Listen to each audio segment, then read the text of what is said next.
Is this what I think it is? I'm checking the date. And it is. Happy Saturday. Happy Saturday at all. Happy June 9th. A Saturday. Tomorrow's even a better day, because it's my birthday. But until then, it's going to be June 9th. Happy Saturday. Spifftastic me here, and we're going to be doing our daily Bible reading for the One Year Bible, NIV version. For whatever reason, I felt like reading the Old Testament too. Usually we just do New Testament and Proverb, but we're going to be reading, oh my gosh, 4 pages on a small book? How am I expected to read this? Like this. 1 Kings 5. When Hiram, king of Tyre, heard that Solomon had been anointed king to succeed his father David, he sent his envoys to Solomon, because he had always been on friendly terms with David.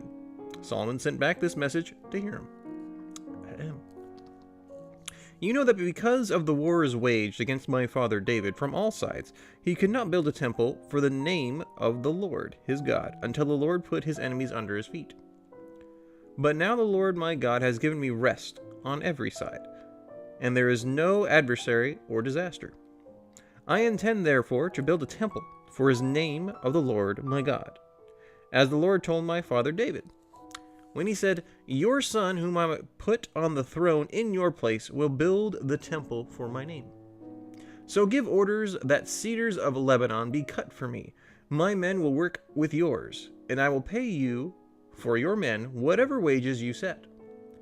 You know that we have no one so skilled in felling timber as the Sidonians. Quite a compliment.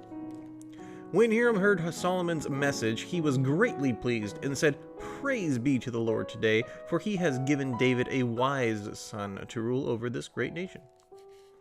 So Hiram sent word to Solomon, again through telegram.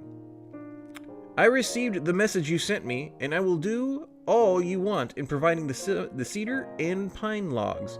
My men will haul them down from Lebanon to the sea, and I will float them in rafts by sea to this place that you specify. There I will separate them, and you can take them away, and you are to grant my wish by providing food for my royal household. Cool. In this way, Hiram kept Solomon supplied with all the cedar and pine logs he wanted, and Solomon gave Hiram 20,000 cores of wheat as food for his household, in addition to 20,000 baths. Oh, baths of pressed olive oil. That makes a little bit more sense. Solomon continued to do this for Hiram year after year. The Lord gave Solomon wisdom, Solomon's wisdom, just as he had promised him. There were peaceful relations between Hiram and Solomon, and the two of them made a treaty. King Solomon conscripted laborers for all of Israel, 30,000 men. He sent them off to Lebanon in shifts of 10,000 a month, so that they spent 1 month in Lebanon and 2 months at home. Okay, that's actually really smart and kind of him. I agree. That's pretty boss. Just saying.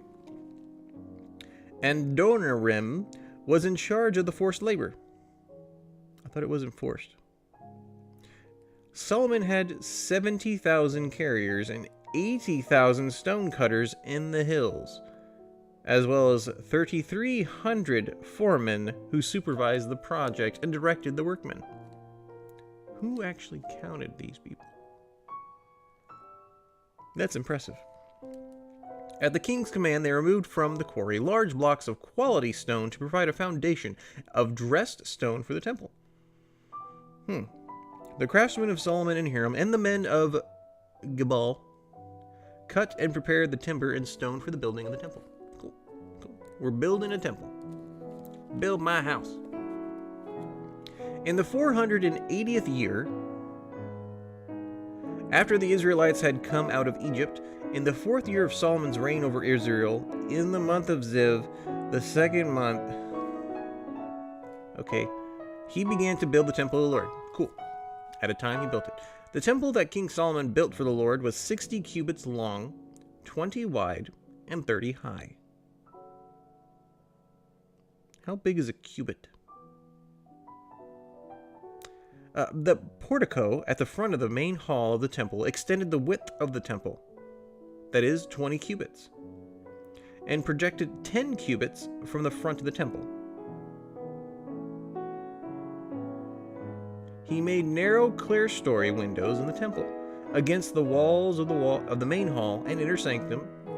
He built a structure around the building, in which there were side rooms.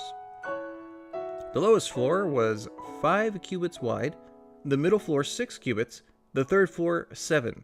He made offset ledges around the outside of the temple so that nothing would be inserted into the temple walls. In building the temple, only blocks dressed at the quarry were used, and no hammer, chisel, or any other iron tool was heard at the temple site while it was being built. I guess they did it all off-site. That's very interesting. The entrance to the lowest floor was on the south side of the temple. A stairway led up to the middle level, and there to the third. So a 3-story temple, measured in cubits, and I don't know how big a cubit is. So he built the temple and completed it, roofing it with beams and cedar planks. He built the side rooms all along the temple. The height of each was 5 cubits, and they were attached to the temple by beams of cedar.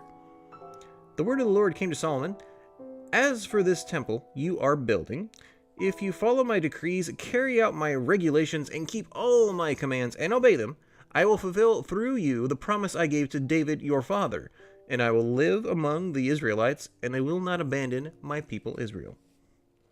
That's quite a sweet deal. So Solomon built the temple and completed it. He lined its interior walls with cedar boards, paneling them from floor of the temple to the ceiling, and covered the floor of the temple with planks of pine. He partitioned off 20 cubits at the rear of the temple with cedar boards from floor to ceiling to form within the temple an inner sanctuary, the most holy place. The main hall in front of this room was 40 cubits long. Right. Take off 20 from 60, you get 40. Got it. The inside of the temple was cedar, carved with gourds and open flowers. Everything was cedar. No stone was to be seen. I've actually been in a pretty nice church that was all wood. It's very imposing. He prepared the inner sanctuary within temple to set the Ark of the Covenant of the Lord there. The inner sanctuary was 20 cubits long, 20 wide, and 20 high. He overlaid the inside with pure gold, and he also overlaid the altar of cedar. Solomon covered the inside of the temple with pure gold, and he extended gold chains across the front of the inner sanctuary, which was overlaid with gold. So gold and wood. That's gotta look pretty cool. He overlaid the whole interior with gold. He also overlaid with gold the altar that belonged to the inner sanctuary. In the inner sanctuary, he made a pair of cherubim of olive wood, each 10 cubits high. One wing of the first cherub was 5 cubits long, and the other wing was 5 cubits. 10 cubits from wingtip to wingtip. Cool. The second cherub also measured 10 cubits, for the 2 cherubim were identical in size and shape. The height of each cherubim was 10 cubits. I'm sure the translation makes more sense, but they seem to keep repeating itself. He replaced the cherubim inside the innermost room of the temple with their wings spread out. The wing of one cherubim touched one wall, while the wing of the other cherubim touched the other wall, and their wings touched each other in the middle of the room. He overlaid the cherubim with gold. At first I thought this was kind of redundant, just trying to explain everything about this temple. But I like it. It's actually pretty interesting. On the walls around the temple, in both the inner and outer rooms, he carved cherubim, palm trees, and open flowers. He also carved the floors of both the inner and outer rooms of the temple with gold. For the entrance of the inner sanctum, he made doors of olive wood with 5-sided jambs. That's Jambs. And on the 2 olive wood doors he carved cherubim, palm trees, and open flowers, and overlaid the cherubim on the palm trees with beaten gold. So is that how they did? They actually just had cracks and they just hammered gold into it. In the same way, he made 4-sided jambs of olive wood for the entrance to the main hall. He also made 2 pine doors, each having 2 leaves that turned into sockets. He carved cherubim, palm trees, and open flowers on them, and overlaid them with gold hammered evenly over the carvings. Yeah, I guess it's a soft metal, so it makes sense. And he built the inner courtyard of 3 courses of dressed stone and 1 course of trimmed cedar woods. The foundation of the temple of the Lord was laid in the 4th year, in the month of Ziv, in the 11th year of the month of Bul, the 8th month. The temple was finished in all its details according to its specifications. He had spent 7 years building it. So we're gonna cheat. And we are going to ask the almighty, all-knowing Google, how big is a cubit? A cubit is 1.5 feet. So when we're looking at those doors that were 20 cubits, it's 30 feet wide.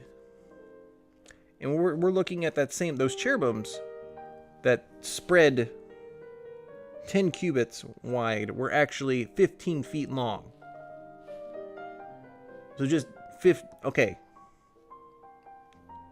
Now I actually have something to go by. Cool. That was the first time we really actually read an Old Testament. It seems to repeat itself a lot and describe. Still pretty cool.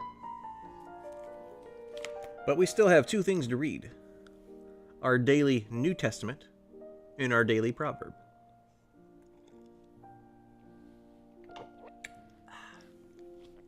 Let's get started. Basically, for the Newer Testament, we'll be going through Acts. Acts 1, 2, 3, 4, 5, 6, and now we're on 7. Hooray, number 7. Then the high priest asked him, Stephen, "Are these charges true?" To this he replied, "Brothers and fathers, listen to me. The God of glory appeared to our father Abraham while he was still in Mesopotamia, before he lived in Haran. Leave your country and your people, God said, and go to the land I will show you. So he left the land of Chaldeans and settled in Haran. After the death of his father, God sent him to the land where you are now living. He gave him no inheritance here, not even a foot of ground, but God promised him that he and his descendants after him would possess the land, even though, at the time, Abram had no child." Correct.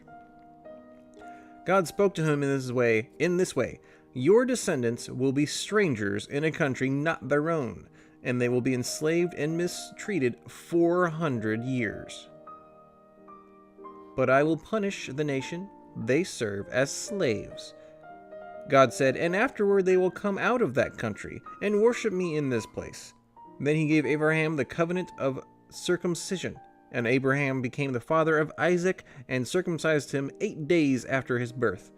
Later Isaac became the father of Jacob, and Jacob became the father of the 12 patriarchs. The birth of circumcision. Thinking about it hurts. Because the patriarchs were jealous of Joseph, they sold him as a slave into Egypt, but God was with him and rescued him from all his troubles. He gave Joseph wisdom and enabled him to gain the goodwill of Pharaoh, king of Egypt. So he made him ruler over Egypt and all his palace. Ba-bam. Then a famine struck all of Egypt and Canaan, bringing great suffering, and our fathers could not find food. This is kind of an abbreviated version of what I remember from people saying stories. When Jacob heard that there was grain in Egypt, he sent our fathers on their first visit. On their second visit, Joseph told his brothers who he was, and Pharaoh learned about Joseph's family. After this, Joseph sent for his father Jacob and his whole family 75 in all. And we think having 9 brothers and sisters is a lot. This bro had 75. 75. Then Jacob went down to Egypt, where he and our fathers died. Their bodies were brought back to Shechem and placed in the tomb that Abraham had bought from the sons of Hamor of Shechem for a certain sum of money. As the time drew near for God to fulfill his promise to Abraham, the number of our people in Egypt greatly increased. Then another king, who knew nothing about Joseph, became ruler of Egypt. Okay. He dealt treacherously with our people and oppressed our forefathers by forcing them to throw out their newborn babies so they would die. Okay, that ain't gonna happen in real time. Just no. At the time Moses was born, and he was no ordinary child. Now I know where we're going. For 3 months he was cared for in his father's house. When he was placed outside, Pharaoh's daughter took him and brought him up as her own son. Moses was educated in all the wisdom of the Egyptians and was powerful in speech and action. That makes it sound like he wasn't actually placed in a little river and sent downstream and then someone picked him up. You could have, but again, this seems like it's abbreviated. When Moses was 40 years old, he decided to visit his fellow Israelites. He saw one of them being mistreated by an Egyptian, so he went to his defense and avenged him by killing the Egyptian. Moses thought that his own people would realize that God was using him to rescue them, but they did not. The next day, Moses came upon 2 Israelites who were fighting. He tried to reconcile them by saying, "Men, you're brothers. Why do you want to hurt each other?" But the man who was mistreating the other pushed Moses aside and said, "Who made you ruler and judge over us? Do you want to kill me as you killed the Egyptian yesterday?" When Moses heard this, he fled to Midian, where he settled as a foreigner and had 2 sons. This is definitely abbreviated.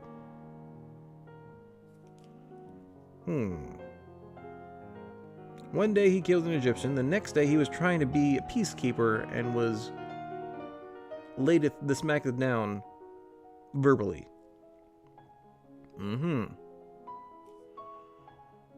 Again, 2 parts of the Bible I've never read before. And it said that. Anyway, Proverbs. Let's do Proverbs. 16, 28 through 30. A perverse man stirs up dissension, and a gossip separates close friends. A violent man entices his neighbor and leads him down a path that is not good. He who winks with his eye is plotting perversity. He who purses his lips is bent on evil.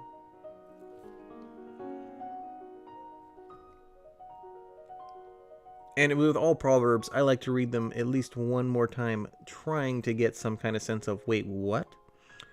A perverse man stirs up dissension, and a gossip separates close friends.